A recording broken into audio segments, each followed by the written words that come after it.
হাতে তুলে দিন। একটি সভ্য এবং গণতান্ত্রিক রাষ্ট্রে পুলিশ অপরিহার্য। পুলিশ জনগণের শত্রু নয়।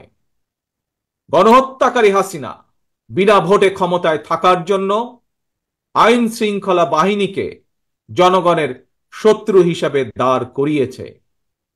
তবে আমি বিশ্বাস করি, বিএনপি বিশ্বাস করে, বাংলাদেশের গণতান্ত্রিক রাজনৈতিক দলগুলো প্রত্যেকে বিশ্বাস করে, পুলিশের ভেতরে একটি চক্র ছাড়া অধিকাংশ পুলিশ কর্মকর্তা এবং সদস্য চাকরিবিধি মেনেই, দেশের আইন কানুন মেনেই দায়িত্ব পালনের চেষ্টা করছেন।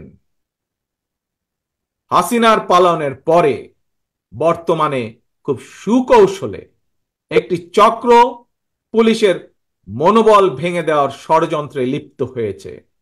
পুলিশকে অকার্যকর করে দেওয়া গেলে দেশকে অস্থিতিশীল করা সহজ।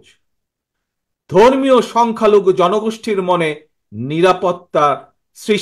নিরাপত্তাহীনতা সৃষ্টি করা সহজ। অস্থিতিশীলকারীদের আমি হুঁশিয়ার করে দিয়ে বলতে চাই, পুলিশ কিংবা ধর্মীয় সংখ্যালঘু জনগোষ্ঠী আজ থেকে, এই মুহূর্ত থেকে হামলা কিংবা নৈরাজ্য বন্ধ করুন। এমনকি কেউ বিএনপির নাম ব্যবহার করে কোনো অপকর্ম করতে চাইলে তাকে ধরে আইনে হাতে তুলে দিন। কোন পুলিশের বিরুদ্ধে কোনো সুনির্দিষ্ট অভিযোগ থাকলে সংশ্লিষ্ট কর্তৃপক্ষের কাছে যথা নিয়মে অভিযোগ দায়ের করুন। দেশবাসীর প্রতি আমার বিনীত আহ্বান, কেউ দয়া করে নিজের হাতে আইন তুলে নেবেন না।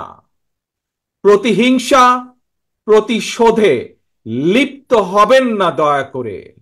বিচারের ভার নিজ হাতে দয়া করে তুলে নেবেন না।